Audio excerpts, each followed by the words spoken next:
the socio-economic distress and repeal of the Finance Act.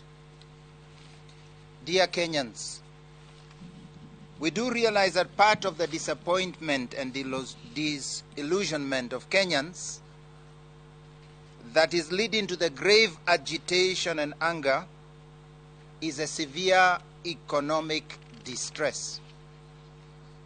The high cost of living has created a burden on individuals and families, making it difficult for them to meet their basic needs and maintain a decent standard of living. We realize that many are struggling to afford essential goods and services, to secure stable employment, or are facing financial hardships that affect education and healthcare access. Within this background, the recently enacted Finance Act places an unsustainable burden on already distressed citizens, especially those within the low-income bracket. We, therefore, ask the President to repeal the Finance Act and institute a process that will seek to achieve the same goals within the context of the current economic context. 3, police brutality. We, the Catholic bishops, strongly condemn the police brutality inflicted upon innocent Kenyans during the demonstrations. We understand there are criminals who disguise themselves among protesters to vandalize property, steal from people, injure and even kill people in their evil schemes. These are the ones the police should go for to ensure peaceful demonstrations are conducted according to the law. We want to emphasize and express a firm stance against such acts of violence and abuse of power. Police have an obligation to deal with criminals disguised as demonstrators. Police cannot take advantage to brutalize innocent Kenyans. Such acts are unacceptable, must not be tolerated under any circumstance. Police brutality undermines the fundamental principles of human rights, justice, and the rule of law. At the same time, we send our message of solidarity to those who are hurt or brutalized by the police. We acknowledge the pain, trauma, and injustice suffered by our brothers and sisters who have experienced violence at the hands of those entrusted with protecting the public. We remind the police of the professional conduct in dealing with demonstration. Here too, we condole with those who lost their loved ones in these days of mayhem and demonstrations.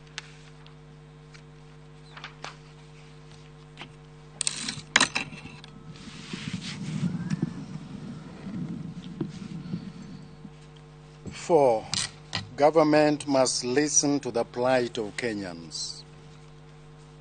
Many Kenyans feel unheard and overlooked by their government. We hear every day different discordant and often conflicting messages from our government leaders. We are particularly appalled by unbecoming, insulting, and inciting statements made by leaders. This is causing confusion among the population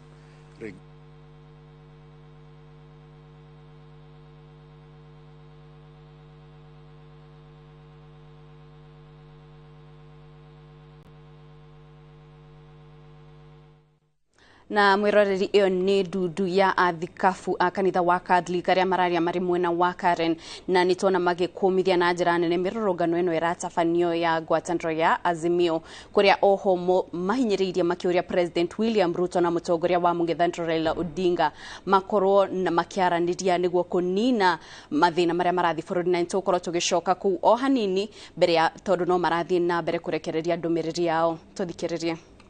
For the government to actively listen to the plight of Kenyans, provide clear and honest explanations for unfulfilled promises, and prioritize policies that alleviate socio-economic burdens.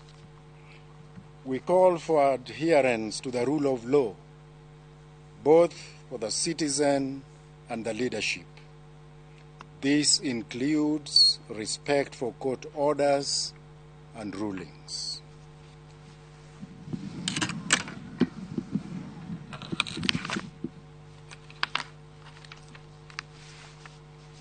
Dear Kenyans, we can find local solutions. Despite the challenges and uncertainties faced by the country, it is essential to remember that Kenya possesses the potential to develop local solutions to address its problems. It is crucial not to lose hope and succumb to despair. By working together and engaging in a constructive dialogue, Kenyans can collectively brainstorm, implement innovative approaches to tackle the socio-economic issues at hand. For example, when it has rained now, Kenyans have gone to farms. They went to places, there's a lot of maize and so on. We propose a consensus-building convention under auspices of religious leaders with a multi-sectoral participation to identify the major issues ailing our country and to map out a path we can walk together in order to address them. Local solutions tailored to unique needs and context of country have a potential to bring about sustenance change to improve the lives of people, rather than relying solely on external interventions. Emphasizing local problem solving empowers individuals and communities to take ownership of their challenges and work towards meaningful solutions. In conclusion, we all have an obligation to pursue peace. We have no any other country to go to. We have seen what happens to our neighbors when they have conflicts and wars and whatever. In order to avoid violence and respond to wrongdoing with love and forgiveness, righteousness is presumed.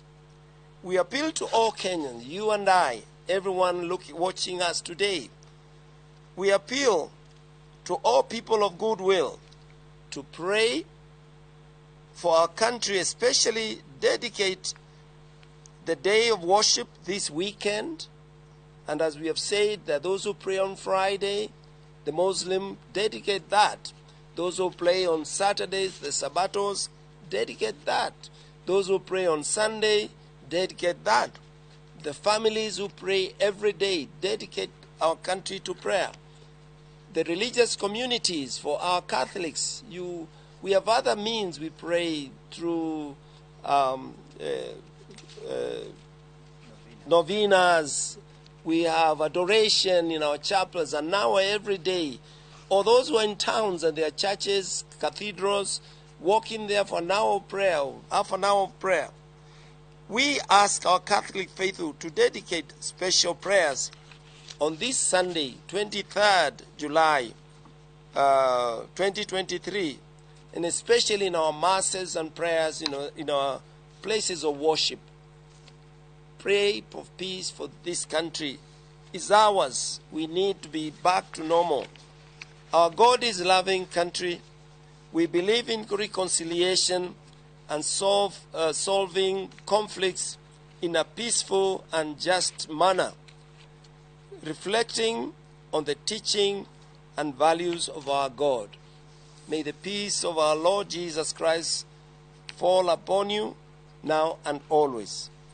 We call upon a day of prayer, a national prayer day. We will look at it. We will have to find a day, and we call this weekend a weekend of joining, coming back to God and coming back to each other and holding each other's hand and walk the path of peace. We lastly want to say thank you to all who support each other at these particular moments of tough moments, who have walked with the needy, the poor, and so on. This is our message to you all. May God bless Kenya. May God bless nation. And this statement has been made by the Catholic bishops, who are the following. Myself, Bishop Martin Kivu, Archbishop Martin Kivu Musonde. I'm the chairman of the Catholic Conference of Catholic Bishops of Kenya, and the Archdiocese of Mombasa Archbishop. Archbishop Maurice Mahatia Mukumba, Vice Chair of the Conference of Catholic Bishops, and the Archbishop of Kisumu. Archbishop Anthony Muheria on my right, the Archbishop of Nyeri, the Bishop Philip Anyolo, the Archbishop of Nairobi, Bishop Joseph Mairura Okemwa, Bishop of Kisii, Right Reverend Alfred Rotich, Bishop Kericho, Right Reverend Norman Kingo Wambua, Bishop of Machakos, Right Reverend Peter Kihara on my extreme left, the Bishop of Marsabit, Bishop David Kamau, Auxiliary Bishop of Nairobi, Bishop Anthony Ireri Mukobo of Isiolo, the Bishop Right Reverend Celestius Mugambi, Bishop of Meru, Bishop James Maria Wainaina, Bishop of Muranga, Bishop Paul Kariuki, Bishop of Embu, Bishop Dominic Kimengich, Bishop of Eldoret, Bishop John Obala on my left, Bishop of Ngong, Joseph Mbatia, Bishop Nyahururu, Joseph Obany Sagwe, Bishop Kakamega, Bishop Michael Mwiroreri iyo ni ndudu ya athikabu a kanitha wa Catholic aria makugomanite mwena wa Karen makirekereria ndumiriri ya kumenereria mirurungano iria iratabanio mene itiganite ni arurungani na atongoria a ngwatanĩro ya Azimio. Na hindi ya giikaro giki kana hindi ya kurekereria ndumiriri ino ni makorwo makihinyiriria President William Ruto na mutongoria wa ngwatanĩro ya Azimio makorwo na miario ya wiguano niguo kurehe thayo bururi-ini na niguo kunina mirurungano iria irarehe hathara nene bururi-ini. Oho ni makorwo makiuria President William Ruto eshirie kana ni akuhota kumurika ringi watho wa kigina kana ni finance bill niguo tondu ni ikoretwo ikire mathina maingi na makiria thina wa kuongerera thogora wa muturire. Na riu ihinda-ini riri hani hoto kinya gaturumo mohoro maitu maitha riri no ntukorwo twicemania ciehanda thaa 7 niguo tukurehere maya na mangi maingi kuria andikito a mohoro mehandite mena itiganite ya bururi. Ni njita Kate Muthoni tucemanie thaa 7.